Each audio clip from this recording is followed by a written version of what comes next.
Good morning. It's Thursday, August 1st. Welcome to this edition of Up to the Minute. Thanks for joining us. I'm Sade Campbell, the Enrollment Communications and Social Media Manager here at HCC. Pleased to be joined by my co-host, Benjamin Escobar, who affectionately goes by Benji and serves as HCCTV's production specialist. Good morning, Benji. Good morning, Sade. It's always a pleasure of being on the show with you. It is. It is. It's been a while. Well, it's August. So, Yeah, what does August mean to you? It means heat and school is starting for me. Is it something different for you? basically same thing over here. We get the summer, it slows down a little bit. We still have to work, but when August comes around, we get all of it. You know what I'm not looking for August? What looking What? forward to? Light traffic. See, when people go back to school, Oh, my commute starts to hit no. differently. I That's don't know true. what I'm looking for. I'm looking forward to seeing the smiling faces back on campus, but that commute is definitely going to be different. Exactly.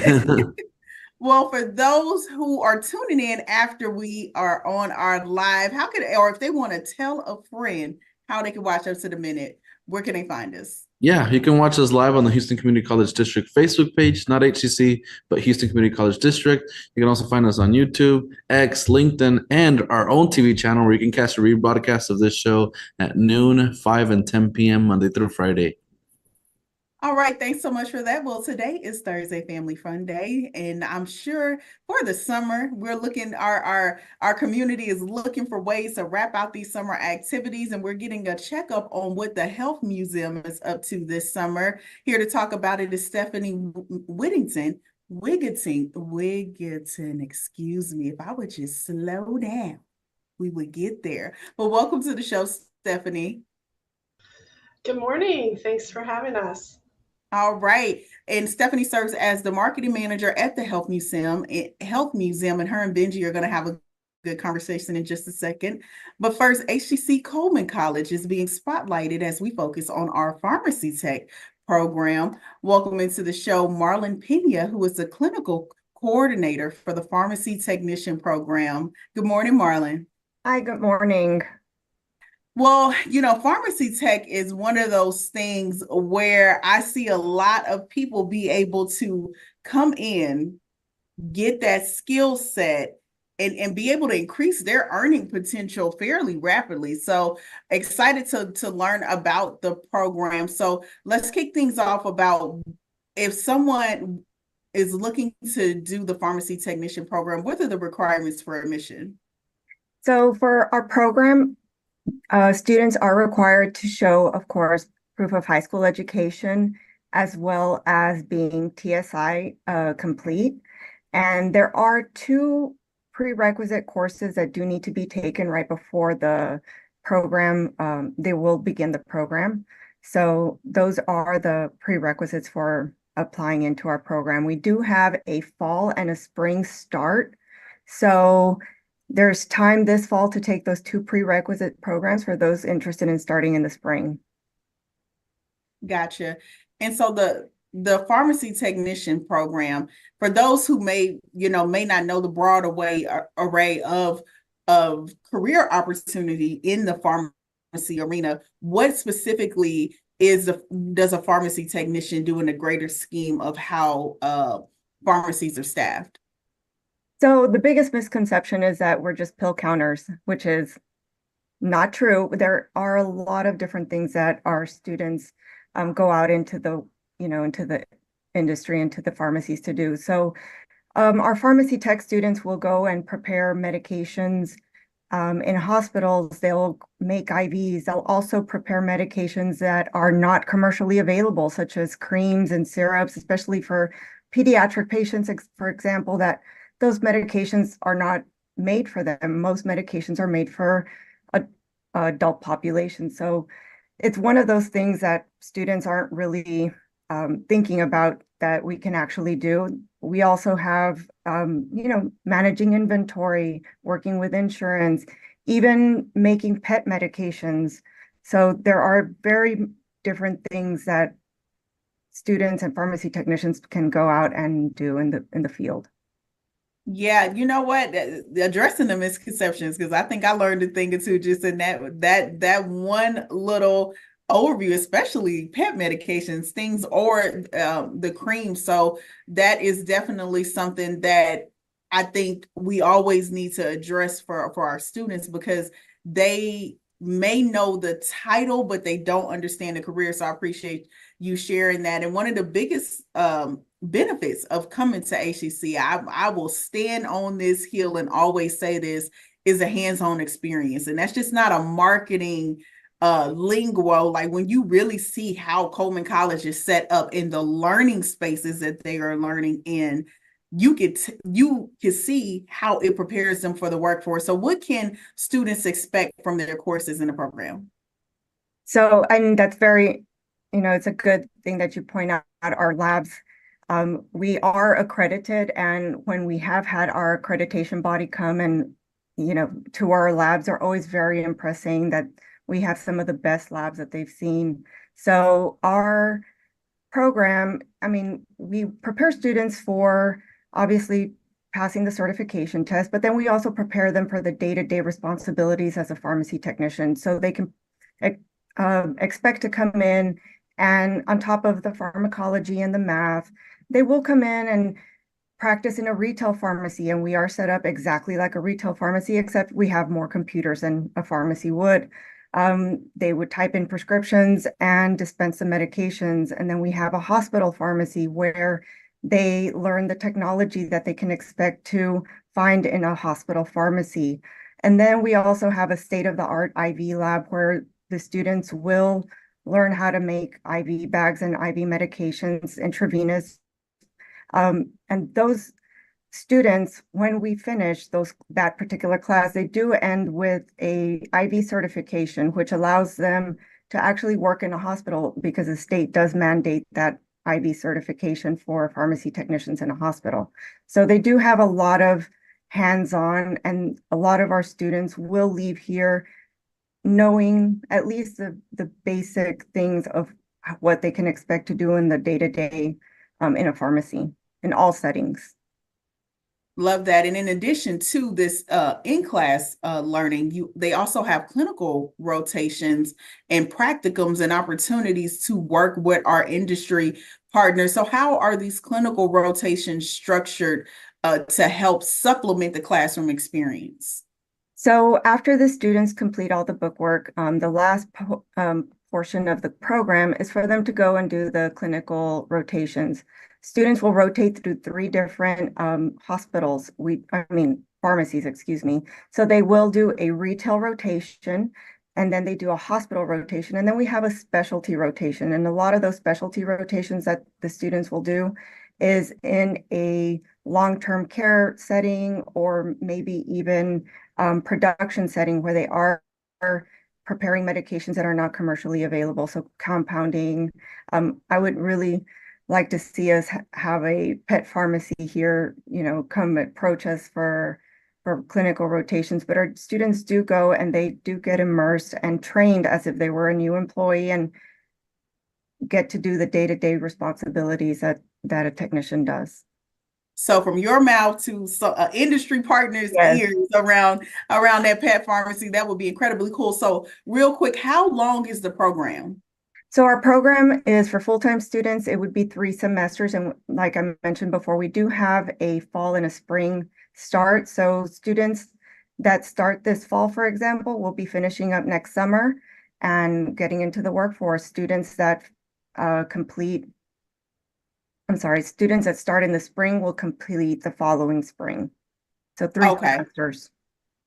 Yeah, I mean that is a quick upskilling and opportunity to get into the medical field, and everything that you're sharing is indicative of the fact that we're not just producing graduation readiness, but career readiness. So what is a success story from a former student that you could share that secured a job after the program?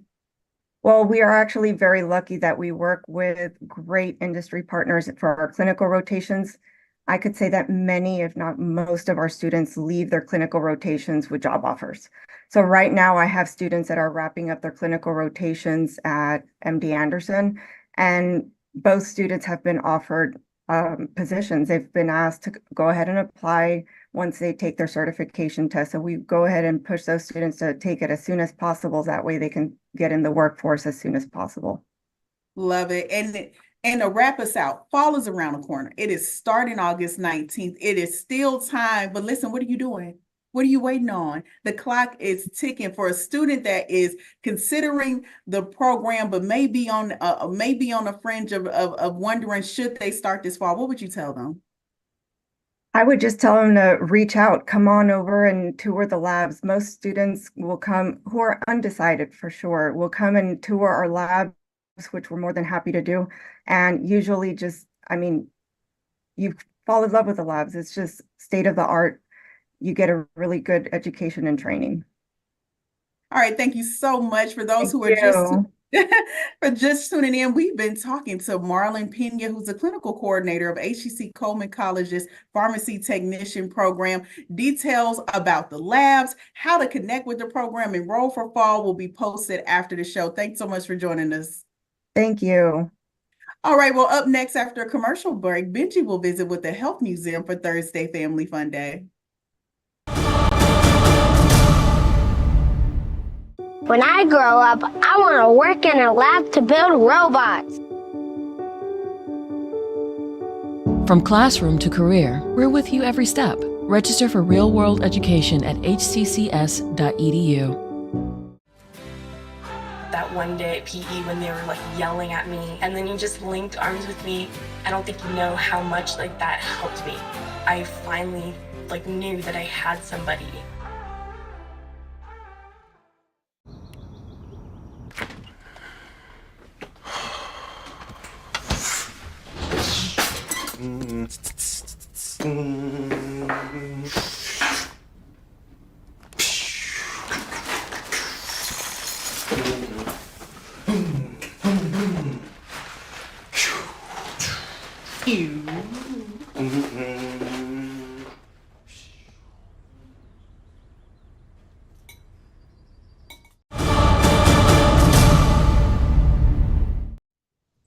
We're back with Stephanie Wigginton, the marketing manager for the Health Museum, and our Thursday Family Fun Day guest. Welcome to the show, Stephanie.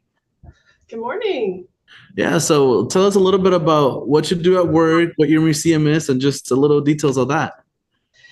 The Health Museum is it's right in the middle of the museum district. It's in between the Children's Museum and Herman Park. So we're in a great location, but it's a boutique museum. It's really based on the life sciences and science and health of the whole entire body.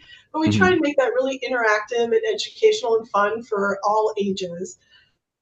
And so that we have a lot of education programs, but we also have a lot of exhibits that come in, and we have our permanent exhibit, which is the Amazing Body Gallery, is where kids can come and run and play. It's life-size organs. Kids can climb through a colon, stand below life-size, skeleton with ribs, see the beating heart that every 20 seconds has a heart attack. So oh, wow. Okay. Very interactive, but also educational about the human body and its health. Okay, so you have several projects going on at this amazing museum. Let's begin with MindWorks and tell us more about that and its U.S. premiere of this exhibition. Yes, the Ontario Science Center built this. So we are the first people in the United States to have it. And it's a very interactive, it's kind of about how your mind works and processes information. And so it's very experiential. So as you go through lots of these little stations and kiosks, it then just it leads you into a thought process and discussion on what your brain was thinking, why you made the choices that you made, how your emotions come into play, what your dreams look like. There's one where you can lay down and it shows, very typical dreams. And we have a grocery store that shows about, decision making when you're hungry or when the advertising is the right way. We have a Pac-Man machine. It's very, very experiential, and it's for all ages of people. It probably takes, if you really do all the things, it probably takes about 45 minutes or so to get through it.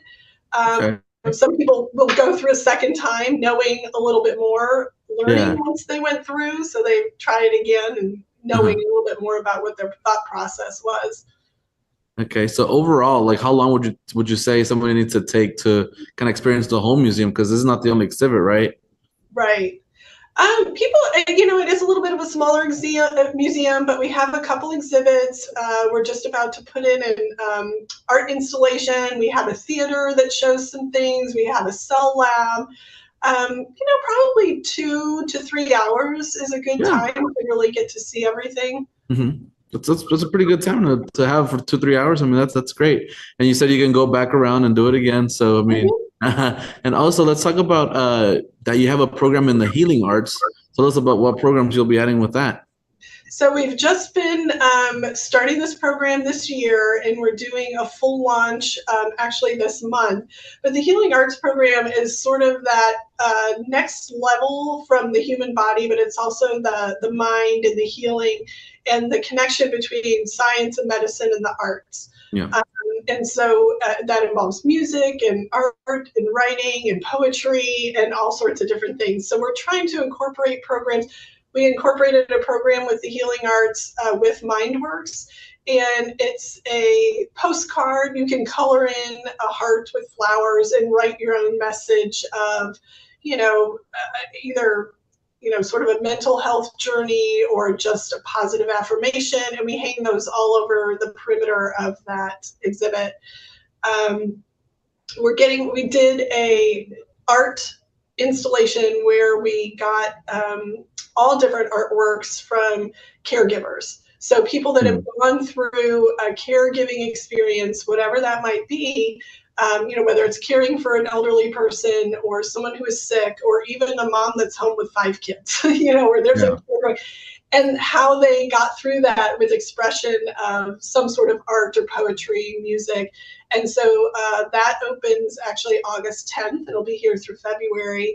And it'll have I think there's 27 different art pieces for the first time that we've done this. And that's just kind of that connection again between art, health, medicine, and the healing that can come between all of those connections. Yeah, of course. And also tell me about this DeBakey Cell Lab that I've been hearing about. So the DeBakey Cell Lab is really neat. The kids come in and they put on goggles and gloves and lab coats, and they get over on the microscopes and they can do blood typing. They can find abnormal genetics in different samples. They can type their cheek cells. So there's 9 different stations that they can get through. So a lot of our camps do these. When families come in for the other exhibits, they can get a ticket to go through the lab. It's open every day. It's one of the only places, it's bilingual with Spanish also, and it's awesome. one of the only places that the public could come and really, dive into the microscopes and the slides and the samples and things like that. And we have we have some lab techs, and we had a great intern program this summer in the lab. So lots of people there to help and, kind of guide everybody through that teaching. Okay. And so how long has this museum been in town? I mean, I guess I'm kind of oblivious to what museums we have here in the city. I need to explore more myself. So how long have y'all been in town? So this was actually built back with the polio pandemic. Wow. And the lack of information and what was happening to people's bodies in that vaccine. The McGoverns were instrumental in helping us put in the museum, but it was built back then. So we've been here for a very long time. We've done a lot of changes. We kind of transformed into the health museum to be whole body, more interactive. It's very science-based, but it's more in a museum way instead of just information and facts. Okay. And here we're getting almost to the end of the show here. And I just wanted to ask about your organ dissection programs. And then if you could also add how we can find you, any websites, social media, and stuff like that. So kind of like 2 things in one there. Great. Okay. Yeah. So every Thursday we do dissection demonstrations in the theater, and if someone else does a dissection, but it's up on the big screen and you can ask questions, you can come and touch the organ afterwards, but it's a guided. The other one, the program that we started last year, is doc dissections, and it's actually done with a local physician. So we've actually had some medical examiners, we've had some pediatric surgeons, we've had a cardiologist, and they, whatever the organ is, they guide that whole session, and you get Wow. your not your own organ, you get a organ to Yeah. dissect, but they take you step by step.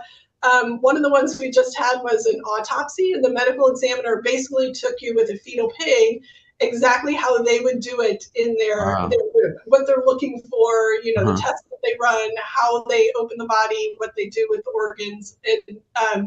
So that was the first one that we did, and we had a full, believe it or not, this is, again, one of those things that there's not many places the general public can come to do something like this. Yeah. If you want, you know, in biology class or medical school.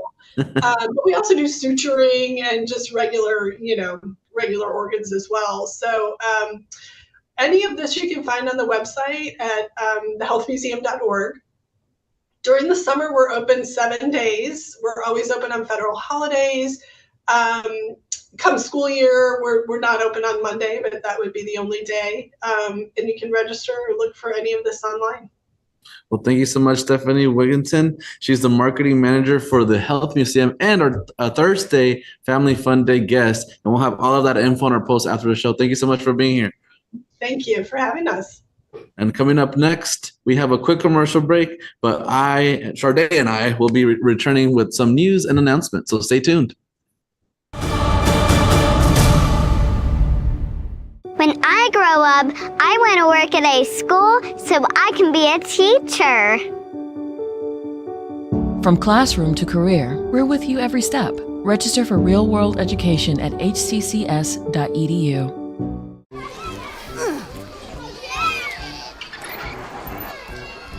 If you love them enough to crawl into a play place to get them to come down, then surely you'll check nhtsa.gov/the right seat to make sure they're in the right car seat. Today I'm going to talk to you about physics. Come on in, girls. Let's go. This is the first rocket to get humans to Mars. Really tall. I'm a rocket structural engineer, designing and building parts of the rocket. You are the generation that will be stepping foot on Mars. Do I have a group of astronauts on my hands? Yes. You can become a rocket scientist or whatever else you want to be.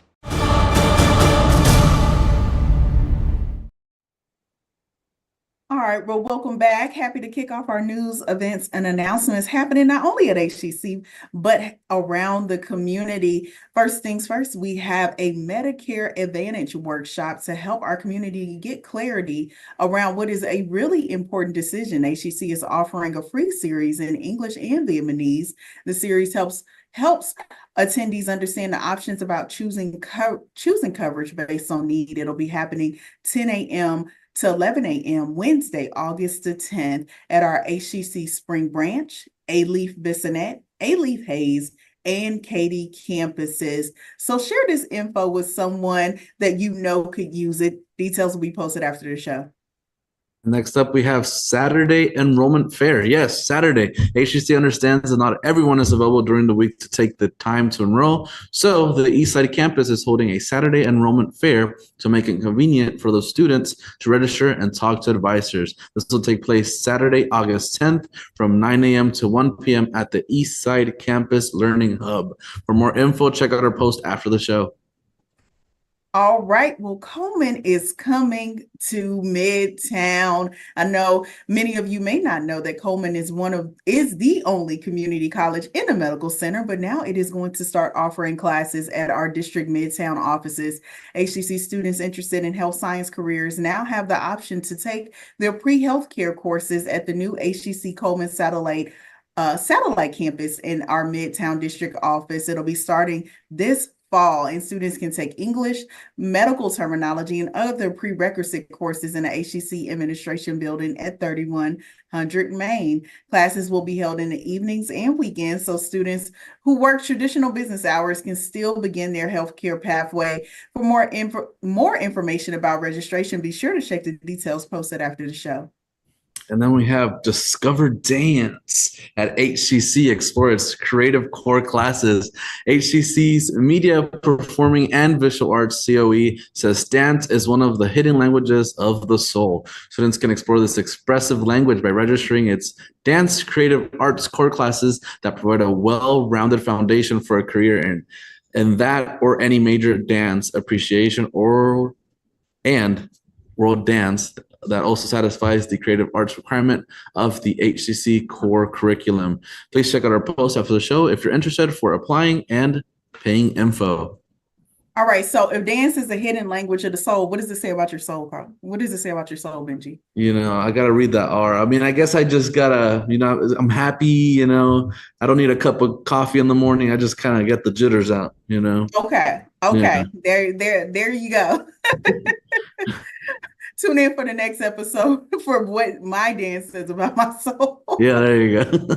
But wrapping out like we always do with a reminder, which we have been consistently nudging you around. If you didn't hear it, gotta close out with fall registration is open. Registration for the fall semester is going on now. We have a regular 16-week courses all the way down to 8-week and 4-week courses happening in the fall. That semester starts on August 19th, but we have multiple start dates depending on the length and duration of the course. Like all HCC courses, we offer them online anytime, online on a schedule, and hybrid, and of course in person.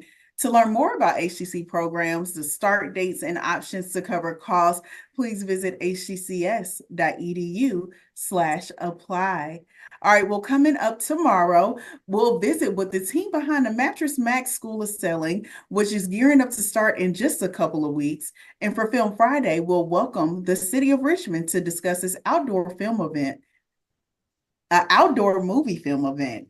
I want to thank you so much for joining Benji and I on this edition of Up to the Minute. We'll see you next time.